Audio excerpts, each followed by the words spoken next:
আল্লাহ সুবহানাহু ওয়া তাআলা পবিত্র আল কোরআনে বলছেন, ফাইন্না খালাকনাকুম মিন তুরাবিন সুম্মা মিন নুতফাতিন সুম্মা মিন আলাকাতিন সুম্মা মিন মুদগা। মানুষকে আমি তৈরি করেছি মাটি দিয়ে। কি দিয়ে? মাটি দিয়ে। মূল উপাদান মাটি, এটা আল্লাহ বলছেন, তাই তো? আপনার ছেলে এটা জানে না যে মানুষকে মাটি দিয়ে তৈরি করা হয়েছে।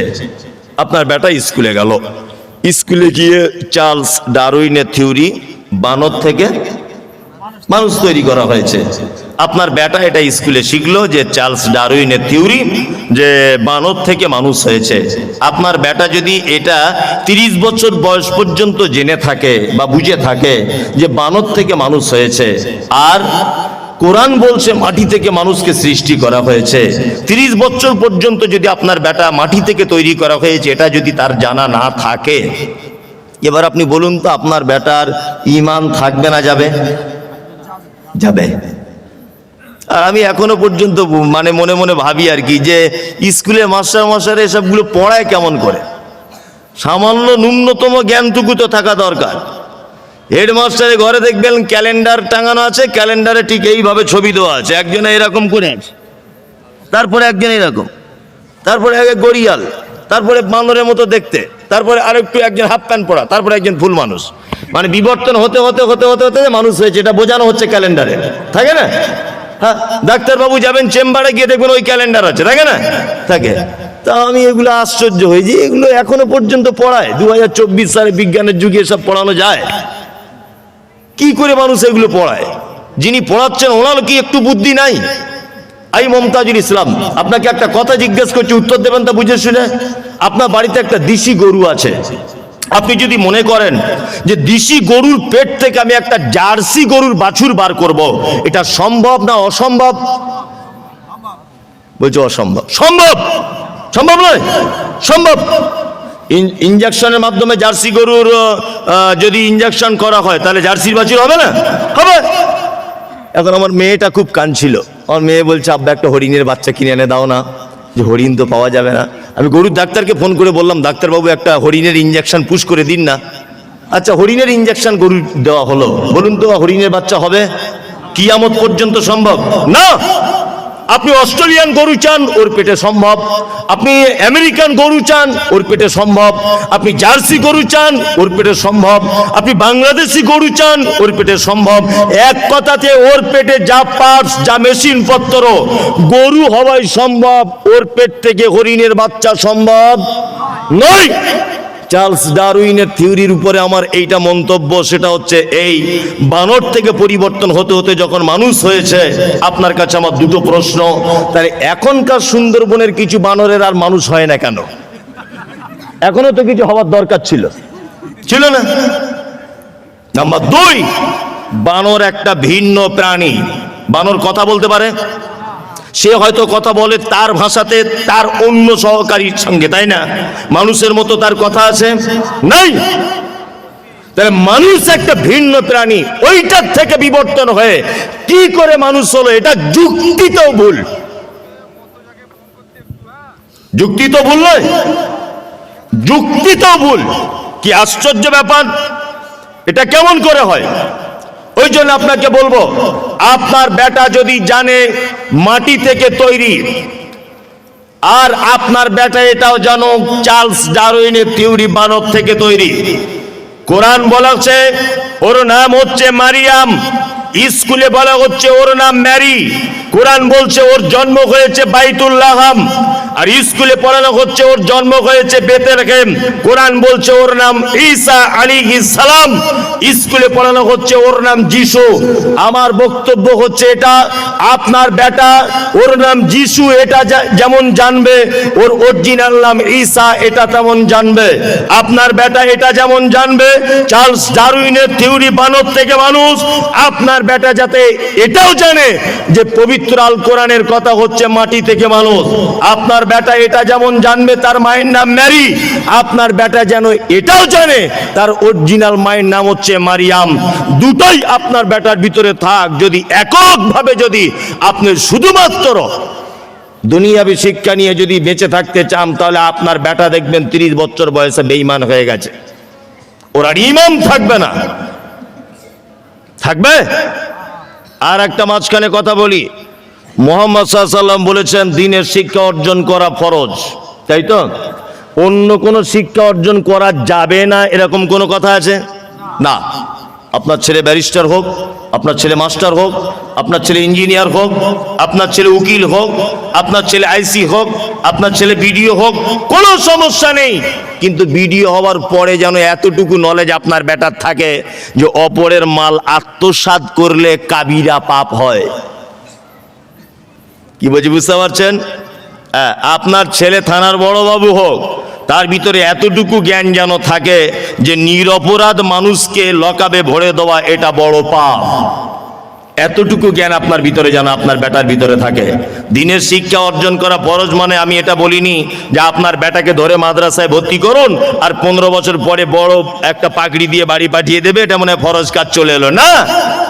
দিনের জ্ঞান ফরজ মানে এটা যে কি করে সালাত আদায় করবেন, শিরিক কাকে বলে, বেদাত কাকে বলে, আপনার কাবিরা পাপ কি, পিতামাতার সঙ্গে কেমন ব্যবহার, আত্মীয়তার সম্পর্ক কেমন, এই সমস্ত ইসলামিক বেসিক জ্ঞানগুলো তার ভিতরে থাকা বাধ্যতামূলক, থাকতেই হবে।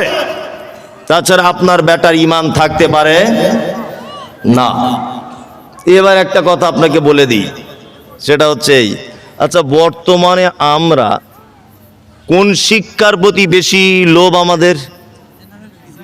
জেনারেল দুনিয়াবি শিক্ষা। এর পিছনে কারণ আছে, কারণ নেই? মারাত্মক। এর পিছনে কারণ আমি আপনি দুজনাই, যতজন আছে এখানে সবাই। দেখুন মানুষ এখন বর্তমান 2024 আর কেউ পাগল নেই, সবাই কিন্তু হিসাব করতে শিখেছে। হিসাব করতে শিখেছে না? শিখেছে। আমি আমার বেটাকে পান্ডুয়ার একটা মিশনে পড়াই, পান্ডুয়ার তা তৌহিদ একাডেমিতে। তা বাড়িতে আলোচনা করছি যে ওকে ঘোড়ারাস মাদ্রাসায় ভর্তি করে দিব। তা আলোচনার উত্তর এটা আসছে বাড়ির অন্যান্য মানুষদের পক্ষ থেকে যে ঘোড়ারাস মাদ্রাসায় পড়ানোর পরে কি হবে ছেলে? আমার ছেলে আলেম হবে, বক্তব্য রাখবে, মসজিদে থাকবে, ইমামতি করবে। এটা বলছি আর কি গল্প ছলে বাড়িতে। তা আমার গিন্নি তখন বলছে, ইমামতি তুমি এখন জানো বেতন কত? কত? বলছে 3000 মসজিদের আর মমতার 3000, 6000, 24 ঘন্টা ডিউটি। তোমার ছেলের সংসার চলবে তো? বলছি এটাও তো একটা মারাত্মক বড় কথা, খুব ভালো জিনিস। তখন আমার মা বলছে এক কাজ কর, ওকে মিশনে পড়া, যদি ডাক্তার হতে পারে আর 4টে রুগী দেখবে, 4000 টাকা ইনকাম, শুধু গ্যাসের ওষুধ লিখে দেবে। তার মানে আমার মা, আমার স্ত্রী, ওরা লাভ লসটা ব্যাপারটা বুঝতে চাইছে, চাইছে না? তাহলে আমি বাধ্য হয়ে বাড়ির সবার চাপে ওকে আমি মিশনেই ভর্তি করলাম। ভালো করে বুঝবেন, এটা কিন্তু গল্প বোঝানোর জন্য বলছি, অরিজিনাল ভাববেন না। এখন আমি বাড়ির চাপে ওকে আমি কি করলাম? মিশনে ভর্তি করে দিলাম। আচ্ছা এখানে একটা কথা আপনাদেরকে বলে রাখা খুব ভালো হবে, সেটা হচ্ছে এই, আমরা এই হিসাব অনুযায়ী যদি একটা মসজিদের ইমামের বেতন যদি 5000, 6000 যদি হয়, আর আপনি আপনার বেটাকে মাদ্রাসায় আর পড়াবেন না, শুধু তো মাদ্রাসায় পড়লে হবে না, তার সংসারটাও তো চলতে হবে, হবে না? আর মানুষের বাবা কত যে চালাকি। প্রথম একবার আমি মাদ্রাসায় পড়াশুনো করে ওই হুগলিতে ইমামতি করতে গেছিলাম কোনো একটা জায়গায়। তাই ও ইমামতি করতে গেছি, তা 2800 টাকা বেতন তখন আমার, 2800 মনে আছে এখনো, 2800 না 1800, সরি ভুল বলো, 1800। তা আমি সেক্রেটারিকে বলছি 1800 টাকার বেতনে চলবে? এটা কেমন কেমন হচ্ছে না? তা বলছে না চলবে, আপনাদের টাকায় বরকত আছে, আমাকে বলছে। এখন ওর ছেলে চাকরির পরীক্ষা দিয়েছে, আমাকে এসে বলছে যে মৌলভী সাহেব একটু দোয়া করবেন যাতে চাকরিটা হয়ে যায়।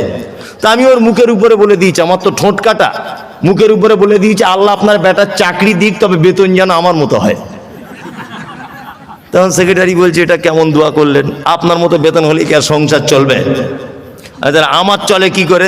বলছে আপনাদের বরকত আছে। তাহলে এক কাজ করুন, আপনার বেটার মাইনে আর আমার মাইনে পাল্টাপাল্টি করুন, বরকতেরটা আপনি নেন, আর আপনার বরকত, আপনার যেটা বিনা বরকতে আমাকে দেন 30,000, দেখি কেমন লাগে। হ্যাঁ বলছে না এটা কেমন করে? শুনুন, সমাজে মাদ্রাসা থেকে মানুষ বিমুখ, মাদ্রাসায় ছাত্র দিতে চাইছে না, দিনের শিক্ষা অর্জন করাতে তার বেটাকে চাইছে না, তার একটা কারণ, এর জন্য আমরা দায়ী। 5000 টাকা ইমামের বেতন দিয়ে তার পিছনে 1 মাস রমজানের তারাবি পড়লে তারাবি হবে তো? হ্যাঁ, ও জান্নাত যেতে চাইছে ইমামের পিছনে, আবার বলছে 27-এর রাতে ইমাম সাহেব দোয়া করবেন, একটু কাঁদবেন, একটু কাঁদবেন যাতে আমাদেরও চোখে একটু পানি আসে। আর ইমাম এমনিতেও কাঁদছে 24 ঘন্টা, ওর বেতন কম। হ্যাঁ, মেয়ে ছেলেরা আবার চিঠি করে জানিয়ে দিচ্ছে একটু এমন দোয়া করবেন যেন চোখে পানি আসে, রমজান মাস, 27-এর রাত, ওর চোখে পানি কি করে আসবে? মানে 5,000 টাকা দিয়ে চোখে পানি বার করে জান্নাত যেতে চাইছে। আশ্চর্য ব্যাপার। ঘটনা বাস্তব না অবাস্তব? বাস্তব। মানুষ আজকে মাদ্রাসা অর্থাৎ দ্বীনের শিক্ষা থেকে দূরে, তার একটাই কারণ যে দুনিয়াবি স্বার্থের ব্যাপারে আমরা আঘাত এনে দিয়েছি। লজ্জা শরমও নাই আমাদের। আশ্চর্য ব্যাপার। মসজিদের মার্বেল পাথর কে দেবে? তা আব্দুল্লাহ হাত তুলে বলছে আমি দিব। কত টাকা খরচা? বলছে 1.5 লাখ। বলছে একাই আমি দিয়ে দিব। অথচ আব্দুল্লাহর বেটা মসজিদের ইমামে মক্তবের কাছে কোরআন মাজিদ পড়ছে আজকে প্রায় 1.5 বছর। আব্দুল্লাহর বিবেকে হলো না যে আমার বেটা এবিসিডি যেখানে পড়ে সেখানে 500 টাকা বেতন, আমার বেটা কোরআন মাজিদ শেখাচ্ছে, প্রত্যেক অক্ষরে 10টা করে নাকি, ইমাম সাহেব বাড়ি যাবার সময় 200 টাকা অন্তত পক্ষ চা খরচা বাবদ দিই। আচ্ছা একটা লোক বলুন তো আমি দিই? একটা লোক বলুন? কেউ নেই, একজনেও নেই। আর শুধু আলেম খুঁজছে। আমি মমতাজুল ইসলাম বলছি, আর 5 বছর অপেক্ষা করুন, আপনার মায়ের জানাজা আপনাকে পড়াতে হবে, আর খুঁজে পাওয়া যাবে না। মানুষ হিসাব করতে বুঝেছে। এই আলেমদেরকে যদি টিকিয়ে যদি রাখতে চান, আর এই শিক্ষাটাকে যদি আপনি টিকিয়ে রাখতে চান, অন্তত পক্ষে দুনিয়াবি চলাফেরাতে তাদেরকে একটু সুযোগ সুবিধা দেন। কি বললাম বুঝলেন না? একটু সুযোগ সুবিধা দেন। তাছাড়া আস্তে আস্তে মানুষ মুখ ফিরিয়ে নিচ্ছে। চলুন এবার আপনাকে বলে দিই, আল্লাহর নিকটে শিক্ষিত কারা? আল্লাহ তাআলা কোরআন মাজিদে বলছেন, কুল, নবী আপনি বলুন, হাল ইয়াস্তাবিল্লাযীনা ইয়ালামুনা ওয়াল্লাযীনা লা ইয়ালামুন, যারা জানে আর যারা জানে না তারা কি সমান? সমান? সমান নয়। বলুন তো এখানে আল্লাহ কি জানার কথা বললেন? হ্যাঁ, না শুধু শিক্ষা বললে হবে না, আল্লাহ এখানে জানার কথা বলছেন যারা দ্বীনের জ্ঞান রাখে, যারা কোরআনের তেলাওয়াত জানে। এরা আর একটা অন্য লোক, সাধারণ লোক, এরা দুজনে এক নয়। আল্লাহ অন্যত্র আবার বলছেন, কুল, নবী আপনি বলুন, হাল ইয়াস্তাবিল আ'মা ওয়াল বাসীর ওয়াজ যুলুমাতি ওয়ান নূর, চক্ষু বিশিষ্ট আর চক্ষুহীন লোক দুজন সমান? অন্ধ আর চোখালা লোক সমান? এই জায়গায় একটা কথা বলে রেখে দিচ্ছি, বাস্তব কথা শুনে নেন। কোরআনের এই আয়াতটা আজও পর্যন্ত মনে হয় আমাদের সমাজ খুঁজে পায়নি।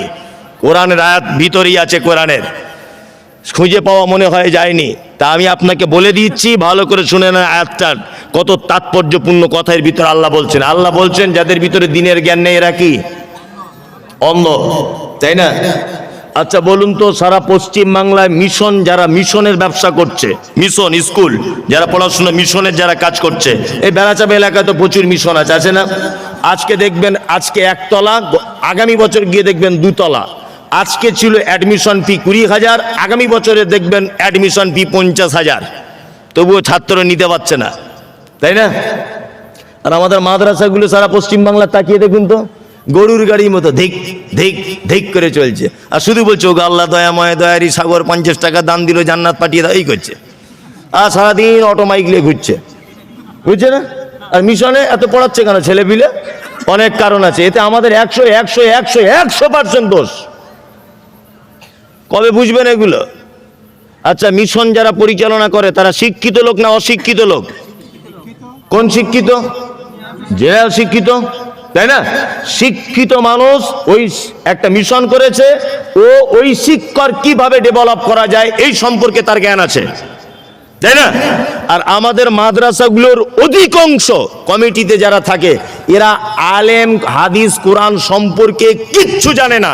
গ্রামের ধনী লোক টাকা বেশি হয়েছে, ওকে ধরে সেক্রেটারি করে দিয়েছে। আমি মমতাজুল ইসলাম অন্ধ, 2 চোখে দেখতে পাই না। আমার হাতে এই লাইটটা দিয়ে দেওয়া হলো, এটা একটা লাইট দিয়ে দেওয়া হলো, দিয়ে বলা হলো যে হেদায়েতুল্লাহকে, ওই আপনার হেদায়েতুল ইসলামকে বেড়াচাপার বাস স্ট্যান্ড পর্যন্ত পৌঁছে দাও।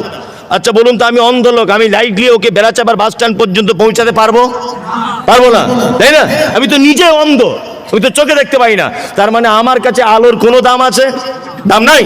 এবার আপনাকে বলছি, মাদ্রাসা থেকে দিনের আলো প্রচার হয় কি হয় না? হয়। এখন যেখান থেকে আলো ছড়ায়, যেখান থেকে আলোর ফ্যাক্টরির দায়িত্ব দেওয়া হয়েছে অন্ধ লোকেদের।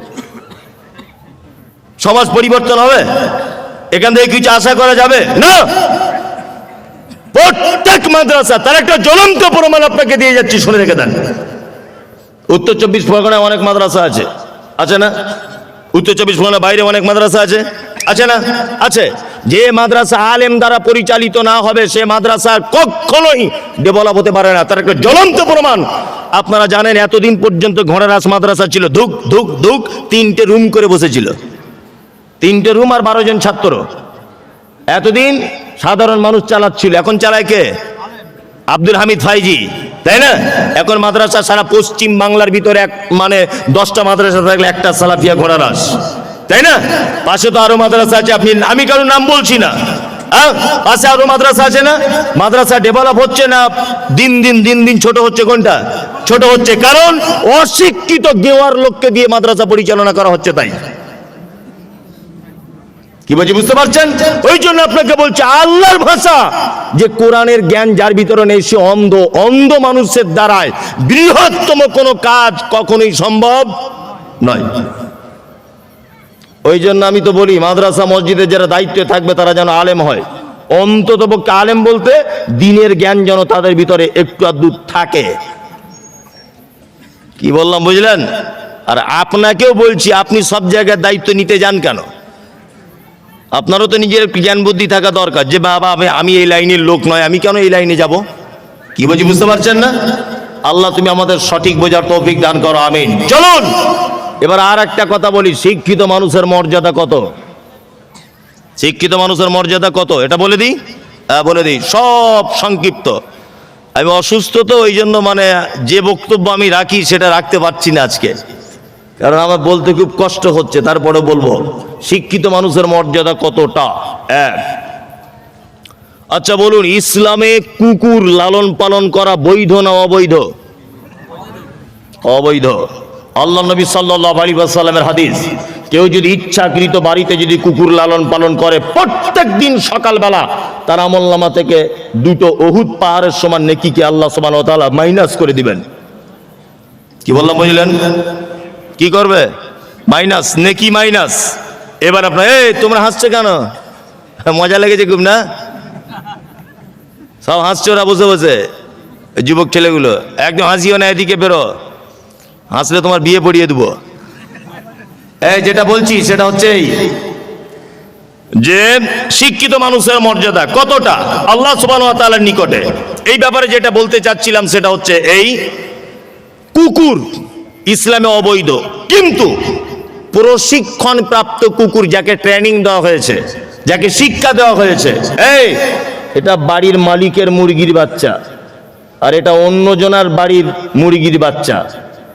বাড়ির লোক ঢুকলে কুকুর ডাকে না, আর অন্য লোক ঢুকলে তাকে ভু ভু ভু ভু করে তাকে হিঁচড়ে খেতে চায়। কি বলছি বুঝতে পারছেন? যে মালিকের মাল আর অন্যজনার মাল বুঝতে পারে, যার এতটুকু জ্ঞান আছে, এই রকম শিক্ষিত ট্রেনিং প্রাপ্ত কুকুর আল্লাহ নবী সাল্লাল্লাহু আলাইহি ওয়াসাল্লাম প্রয়োজনে রাখতে পারমিশন দিয়েছেন। আপনার পোল্ট্রির ফার্ম আছে, পোল্ট্রির ঘর আছে, আপনি 2টো কুকুর রেখে দিতে পারেন, কোনো সমস্যা নেই, বৈধ। ওইটাকে চৌকি দেওয়ার জন্যে। আপনার একটা গরুর ফার্ম আছে, একটা ছাগলের ফার্ম আছে, ছাগলগুলোকে যাতে নেকড়ে বা শিয়ালে না খেয়ে নেয়, আপনি 2-4টে কুকুর ব্যবহার করতে পারেন, যাদেরকে ট্রেনিং দিয়ে রেখেছেন, ইসলাম পারমিশন দিয়েছে। আরে মুহাম্মদ সাল্লাল্লাহু আলাইহি ওয়াসাল্লাম শিক্ষিত মানুষদের মর্যাদা তো দূরের কথা, শিক্ষিত কুকুরকে পর্যন্ত মর্যাদা দিয়েছেন। মানুষ তো দূরের কথা, শিক্ষিত কুকুরকে পর্যন্ত বাড়িতে রাখার পারমিশন দেওয়া হয়েছে। কি বলছি বুঝতে পারছেন? চলুন, আল্লাহ নবী সাল্লাল্লাহু আলাইহি ওয়াসাল্লাম বলেছেন, মান সালাকা তারিকান ইয়ালতামিসু ফীহি ইলমান সাকালাল্লাহু লাহু বিহি তারিকান ইলাল জান্নাত। কোন মানুষ যদি এই ব্যাপারে, হাজী সাহেবের ব্যাপারে কোনো কথা বলা হয়নি যে হাজী সাহেব যদি বাড়ি থেকে বার হয় হজ করার উদ্দেশ্যে যদি যায় আর প্লেনটা যদি মাঝখানে ভাঙা যায়, হাজী সাহেব জান্নাত চলে যাবে প্লেন ভেঙে যাবার কারণে, এ কথা মুহাম্মদ সাল্লাল্লাহু আলাইহি ওয়াসাল্লাম বলেননি। তিনি এ কথা বলছেন মান সালাকা তারিকান ইয়ালতামিসু ফীহি ইলমান সাকালাল্লাহু লাহু তারিকান ইলাল জান্নাত।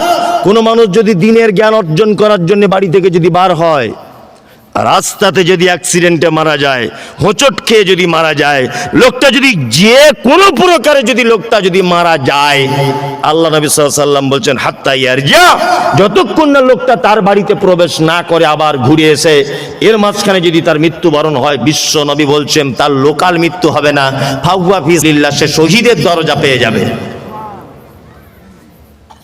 জলসা শুনতে এসেছেন দ্বীনের জ্ঞান অর্জন করতে, তাই না? এখন আপনি জলসা থেকে বাড়ির সময়তে রাস্তায় যেতে যেতে কোনো জায়গায় মারা গেলেন, কোনো কারণে মারা গেলেন আপনি কিন্তু লোকাল মৃত্যু ভিতরে পড়বেন না, আপনি শহীদের দরজা পেয়ে যাবেন, কারণ আপনি দিন শিখতে এসেছেন এখানে। কি বললাম বুঝলেন? তাহলে মুহাম্মদ সাল্লাল্লাহু আলাইহি ওয়াসাল্লামের কাছে শিক্ষিত মানুষের মর্যাদা কত বুঝতে পারছেন? চলুন, আমাদের কাছে মর্যাদা আছে তো শিক্ষিত মানুষদের? আছে?